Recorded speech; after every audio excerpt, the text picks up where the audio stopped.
प्रणाम। श्री राधे। आज अष्टम दिवस माता महागौरी को समर्पित और 8वां दिवस महागौरी का इसीलिए है क्योंकि हमारी पौराणिक कथाओं के अनुसार और शिव महापुराण में जो कथा आती है उसके अनुसार माँ पार्वती 8 वर्ष की उम्र में ही भगवान शिव को पाने के लिए तपस्या करने गई। और जब तपस्या करने गई तो कई हजार वर्षों तक उन्होंने तपस्या की। उसके बाद कई कल्पों तक तपस्या करने के बाद जब भगवान शिव प्रसन्न हुए तो उस समय जब भगवान शिव प्रकट हुए प्रसन्न होकर, उस समय भगवान ने देखा कि माँ का जो स्वरूप है वो बिल्कुल काले वर्ण का हो चुका है। जो उनका शरीर है, शरीर का हर अंग श्यामल रंग का हो चुका है।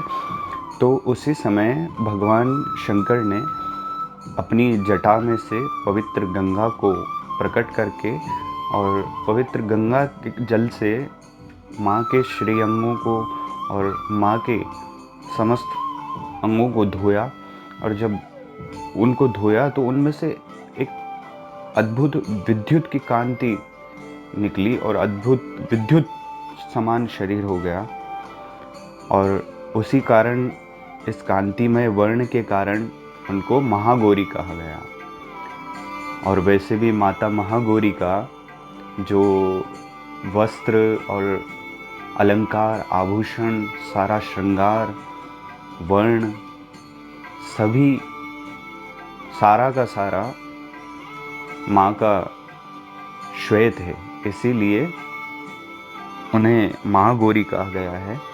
और इनका एक नाम शिवा भी है क्योंकि शिव को प्रसन्न करने के लिए इन्होंने तपस्या की, इसीलिए माँ का नाम शिवा है। एक देवी भागवत की एक पौराणिक कथा के अनुसार माँ के अंश से ही एक और जन्म हुआ जो दैत्य असुरों के समापन के लिए, असुरों के विनाश के लिए, उनको समाप्त करने के लिए शुंभ निशुंभ, जिनको समाप्त करने के लिए देवी का एक अंश रूप में अवतार हुआ माँ कौशिकी के रूप में। तो महागौरी से ही माँ कौशिकी निकली हैं। और वैसे हम सब इसे महागौरी के रूप में मनाते हैं।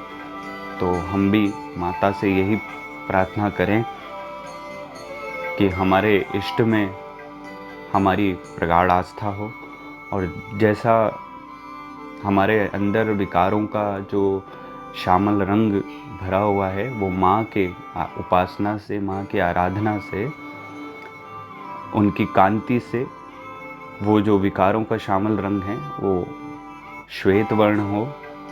और कृपा करके माँ हमें इष्ट में समर्पित और संपूर्ण उसी में संलग्नित करें। प्रणाम।